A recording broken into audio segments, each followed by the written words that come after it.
The image of slavery as a large mass of suffering and forcibly restrained slaves controlled by a few powerful and cruel masters is a very simplistic and false view of modern slavery. Nowadays, slavery is accomplished very differently.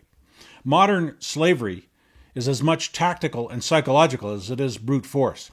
By far, the best kind of slave is one who agrees to be a slave, or who at least accepts the circumstances. And now psychological technology is used to cause people to choose slavery for themselves. I'll give you an example. Now, it's important to keep in mind that slavery was black master and black slave for many centuries before European whites took up the practice. Slavery is more about power than race. The brutal tactics and psychology of slave making are no secret. The example, in the 1700s, in the southern slave states, a wealthy landowner might have the task of setting up a plantation. Slaves would be purchased and gathered for indoctrination. The wealthy farmer would accuse a young male slave of defiance or non-compliance, and that young man would be horribly punished and killed, perhaps lynched or drawn and quartered by horses. This would be done in front of the slave women. Those slave women were deeply traumatized by the public spectacle of gratuitous violence against the innocent young black male. The slave women would then raise their sons to be compliant and subservient. Young black children would be sternly educated by their mothers in the type of behavior necessary to stay in the slave master's favor.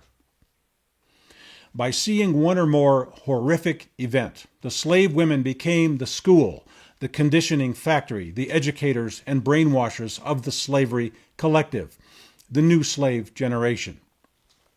An efficient system of slavery is not possible unless the slaves are made to enforce upon each other. By the time the black males reached adulthood, they were thoroughly conditioned by their parents and guardians to a slave's mentality and demeanor. This was the psyops of the 1700s, the shock and awe of the plantation system. Nowadays, the plantation owner is the state, the law, the police, the media, banks, and corporations, and the slaves are you and I. In the old plantations, the result of demonstrations of cruelty and violence was voluntary compliance. Young black males had never been encouraged, even by their family and friends, to think independently, to explore their aspirations and opportunities, or to believe in their own potential. Their souls and spirits were broken, their minds imprisoned, not just by the slave master, but by their own families and friends. Even when we can clearly see the slavery, we do not imagine that we are helping to create it by accepting and enforcing the rules and constraints that constitute the slavery. We warn our children to follow the rules so they will not be harmed by the state. This kind of social conditioning takes its toll. By the time the young black male plantation slave was working age, it was easy to see that he had no concept of how to question or defy authority, how to organize for justice, how to claim his rights, how to move against the system, or how to control his own destiny. No idea. This is what our state, our schools, and our media do to us and ask us to do to each other. As much as the state promotes the concept of gender equality, the state constantly exploits the differences between the genders, using gender against gender. Men are characterized as bullies or simpletons. Women are characterized as victims or protesters. Media and the state want to divide us in any way they can. Women and men have fundamentally different psychology, but they are designed to be a complementary team. Our differences are not a problem. Those differences actually make us stronger when we are partnered as a family unit. Expressed in primitive terms, the man in reckless defiance will face the enemy, whether it's an attacking tribe, the wild beast, the threat of nature's elements. The men will face the threat, while the women will protect the children, will hide, and will obey the orders of the protectors. These impulses are hardwired into the genders. Since ancient Egypt, this psychology has been exploited to create and control slaves. There need be no prison walls. There need be no constant administration of force. Slavery is programming, social and psychological programming. Force is only necessary for those who have accidentally or momentarily acted like a free and sovereign individual. Force is for people who forget to act like slaves. Regardless of how oppressed women may be in any given culture, they always have great influence over their men. Mothers have influence over their sons. Wives and female lovers have influence over their husbands and partners. By female influence, men are drawn into civilized behavior. These days, that means compliance with authorities, stable and conservative forms of livelihood, and behavioral moderation for social appearances to friends, neighbors, strangers, and authorities. In perhaps an overgeneralization, women are seeking safety and stability at all costs, while men are seeking adventure and freedom without due regard for risk. Women feel safer in a socially regulated environment, in a context of rules and monitored behavior, predictable ritual, and they press those sensibilities upon the men around them. The more reckless and coarse a man may act, the more pressure the woman will bring to regulate the behavior. So the slave master, the state, the collective, to be successful will target the woman, the rule follower, for initial compliance, and cause that woman to then pressure compliance and servitude on those around them, as they naturally tend to do. This may be called the woman's army, the front lines of the slave state, the essential mass of psychological influencers without which large-scale slavery would be impossible. Men are natural troublemakers, warriors, explorers, and there are too many of them to control with direct force by the state. Men will never be comfortable for long in the role of slave unless women are delegated to assist in the recruitment and management of the men's impulses for freedom. Women are more prone to accept and adopt rules without question. They are easily recruited to convey arbitrary rules to those around them. Women are highly influential in this way. Women are not helpless victims. They are society's best psychological influencers. They may believe they're helping the man succeed, but succeed in what? Volunteering for some form of pointless compliance, enlisting in some corrupt institutional agenda, acting like an obedient puppet to distant and mysterious control matrices, to pay all those taxes, fees, and fines, to enrich the state at crippling expense to the family and to society, to avoid conflict no matter what the cost. Women's civilizing influence was very effective and necessary in more barbaric times. The woman's good intentions have now been seized and repurposed as a mechanism of state control, as a way to assert central authority. Again, I speak very generally. There are many women who value freedom, opportunity, and the prosperity it brings. However, there are many others who adopt and advocate senseless rules and processes simply because they believe it will lead to social harmony. It leads to slavery. Men are sensitive to the wishes of the women around them. We can be pushed into unnatural states by those we love and trust. You can have a responsible and confident man, or you can have a compliant and conforming man, but you cannot have both of those things in full measure in one man. You get compliance at the cost of responsibility and confidence. A man cannot think for himself while he's under heavy social pressure to conform to arbitrary behavioral controls. So how can the woman bring out the best in her man? Ease off on the manipulation, encourage leadership and independent thinking? Perhaps, but it's actually, the fact is, being a man is the man's job. The man and the woman have to understand that they have different psychology and different roles in the relationship. Not necessarily traditional roles, but complementary roles based on their particular personalities, skills, and temperaments. A good relationship is not one where one person is controlling another. It is one where each person is supporting the other. It is cooperation and shared purpose. Where the partner is strong, encourage that strength. Where the partner is weak, provide support.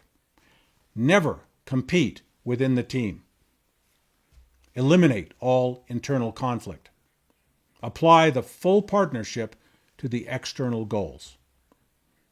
Regardless of gender, if we pressure each other in any way to become something we are not, to stop questioning authority, to accept whatever corruption, control, and taxation comes with a promise of peace and order, we are inviting and enabling our own slavery. The promise of protection from outside is always false, is always a Trojan horse, is always a lure, and it is a lie. Compliance of the masses is not merely important to the state. Compliance is not something the state merely desires. Without compliance of the masses, there is no state. The term slavery and the term compliance are basically synonymous. Servitude and submission to institutional and collective agendas corrupts the natural, local, and family cultures. And by participating, we forfeit essential independence and self-determination, not to mention our wealth and our futures. We must not devote our lives to a corporation unless we know that corporation is equally dedicated to us and our families. The sociopathic and despotic politician or the corporate-controlled media can make laws and rules, can give us commands, tell us how to behave. They can take our money, our property, our freedom, and opportunity.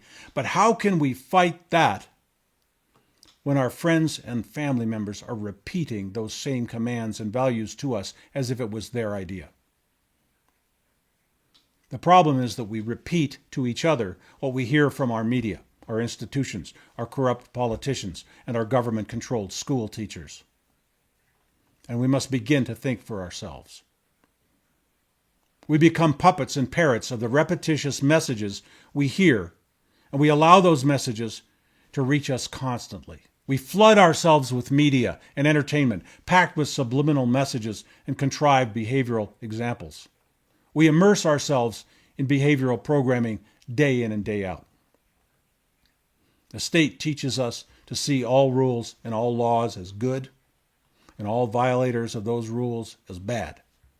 And this leaves no room for free thought or self-determination. No chance for reform of state-sponsored injustice. No ambition for personal advancement. We give corruption and tyranny a free pass, and we defeat freedom, rights, and hope for personal prosperity by dreaming of how we can better please the plantation master, as we hope that by pleasing that master we may receive an extra helping of beans. We're taught to never think for ourselves, to regard the largest, strongest, wealthiest institution as the one we must trust and join, and whose rules we must follow. We find ourselves seeking and attaching ourselves to the nearest slave master, because we have been told that is how our success shall be defined and measured. We will not be respected for our independence and creative thought, our self-reliance. We will be respected for the membership card we carry, because we're not free men, we're slaves. When we see all media and public officials as wise, powerful, honest, and all citizens as subject to their decrees, we create a huge temptation for those who would enslave us, exploit us, tax us, rob us, own us, control us. There is a class of person who finds personal gratification in controlling others, planning for others, administering the lives of others. Those people are drawn to public service and high corporate office for that purpose. The sociopath gets a natural thrill from controlling people as objects for his own personal gain, to push people around as if they were on some chessboard, to call them not people, but human resources. You are a resource, not for yourself, but for the collective, the planners, the manipulators, the slave masters. You are a resource to be applied and consumed for the benefit of the collective. And you are presumed to agree with that, unless you act otherwise. Many of us are perfectly willing to be dependent on public and commercial services without realizing this puts us in obligation of compliance, debt, and service to that system. But that system only exists to take what we have. Dependence is the mechanism through which you may be controlled and impoverished. There's no politician or bureaucrat who knows, loves, and protects you. If you're being offered something by an institution or a stranger, you are being lured into a trap. If it wasn't your idea, if you don't control it, you are a servant to it if you join, if you consent, if you participate, if you agree. Rules are always made to advantage the rule maker. A perfect example is traffic violation fines. The fine you pay enriches the court. It does not provide remedy to the victim because there is no victim. It is not a system of justice. It is a system of state enrichment. It is slavery. We were born to be responsible for ourselves. The adoption of external rules is fully artificial. If you are not making your own rules, you are being ruled. There's no safety or security in a system that keeps secrets from you, that takes and hides money from you, claims a monopoly on violence, and which uses that violence on a regular basis. A system which secretly creates massive crises so that it can offer fake solutions to those crises. And the solutions turn out to be more control, more taxation, fewer opportunities, rights, and freedoms. States are not benevolent paternal orders. States are human farms. We're all deeply conditioned for compliance by everyone around us. We're conditioned to have no integrity, no internal moral compass, no self-reliance, no curiosity, no doubt of authority. We are instead programmed with self-doubt and fear of failure in the eyes of some unseen slave master. We are kept in a state of fear and doubt by relentless media and political fear-mongering. We are convinced that we must pay great attention to our choices of detergent and chewing gum. We don't create and live by our own standards, overcome our own fears and weaknesses. We strive to define ourselves by meeting the standards of others. Imagine there are three kinds of people: those who control only themselves, those who control others, and those who are controlled by others. It is very obvious which of these three are healthier and more true to justice and human nature. It is very obvious that if you are being controlled by others, you are at the bottom of the social totem pole. If you are letting yourself be controlled, you are volunteering into slavery. We must begin to ask ourselves why a lifetime of work can produce nothing but a pile of debt. What is it about our laws, our institutions, our society that does that to us?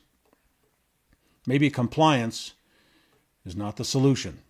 Maybe debt is harming us. Maybe consuming media propaganda all day has changed our mentality. Maybe institutions and corporations are constantly assaulting us with manipulations and diversions. Maybe they are sucking the life out of us. Maybe they are parasites. Our challenge in life as potentially free and independent individuals is to overcome the damage done to us in our youth as we were told to listen and obey. The damage that media and social conditioning do to us. The damage we do to each other. Parental mistakes. State propaganda, whatever. Our job as responsible adults is to discover and break the chains that are now invisible but tight around our necks, our heads, and our hearts. In the days of chained slavery, they needed to literally break the chains. In the days of psychological slavery, all we need to do is deny consent. Start questioning things and start making our own decisions. We cannot do this unless we start thinking more broadly, to wake up and recognize that slavery is all around us, and we are part of it. You didn't think you were a slave? You have a right to own property. Can you own property without paying lifelong taxation for simply exercising that right? You have a right to keep what you earn. Are part of your earnings taken in unpaid servitude? You have a right to be left alone, yet innocent people have their property and liberty foreclosed on a daily basis, not for any real crime, but for non-compliance, for nothing other than defiance of the slave master, for behavior that threatens the sociopathic judge or police officer, or simply enrich those who have borrowed the state-granted privilege to take what is yours. Can you even exercise your right to travel without paying for licenses for your vehicle and yourself as a driver? You are being taxed and penalized for exercising your rights. The law says your rights may not be infringed. Our labor, our freedom, our rights are being taken every day. We are slaves. In the USA, we have more than 5 times as many people in prison per capita than even the most overtly oppressive regimes on the entire planet. 85% of the people in our prisons committed no property damage, no violence or injury. 85% for what are called crimes when there was no victim. So for harmless behavioral non-compliance, you can go to prison for 10 years, 5 years, 20 years. It happens every day. This is not a free state, and as I speak, the police are militarizing. Slavery is about to go to a whole new level. The good news is most of it happens simply because we consent. We don't question. We don't hold public servants accountable. We don't demand their swift removal when they displease us. These mistakes are easy to change. People cannot be governed without their consent. If people are giving blind consent, complying, never questioning, never speaking out, they can not only be governed, they can be abused, taxed, imprisoned, or killed without consequences. The powers that be have clearly shown that they will take everything and anything that we allow them to take, anything we don't vigorously protect and defend, and they will never punish their own for the crimes they commit against us.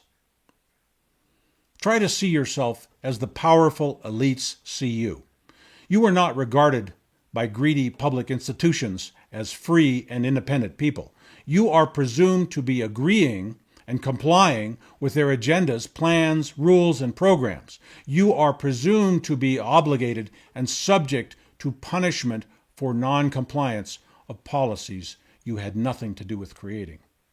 You are expected to pay your fees and taxes, to adjust your behavior, and to warn those around you to do the same. You are presumed to agree to all that because they found that when they presume you to be a slave, that many of us will play along. They seized upon our psychological flaws and weaknesses as the primary mechanism of their control. We're so conditioned that government can now create slaves by simply expecting us to be slaves. That is why any government, state, collective, or dictator will always claim the support of the silent. They simply invent the idea that you wish to be controlled, and then they will proceed to control you unless you resist. If you're looking around at what government and corporate interests are doing, if you can see where it is leading, it should be very clear that we had better start making some noise. We had better start providing some resistance. Any casual observer can tell you that what we now have is an emerging police state. Of course, we're told we have a free country, so that our eyes will glaze over in reflexive national pride. In the 1960s, reactionary nationalists used to say, "America, love it or leave it." Those who were more observant and thoughtful would answer, "America, change it or lose it." That was 50 years ago. We didn't change it, and we're now losing it. How do we get America back? How do we regain freedom and opportunity and prosperity? By refusing to be slaves, by turning off the propaganda, by setting our own goals and making our own decisions, by questioning authority, by commanding our own lives.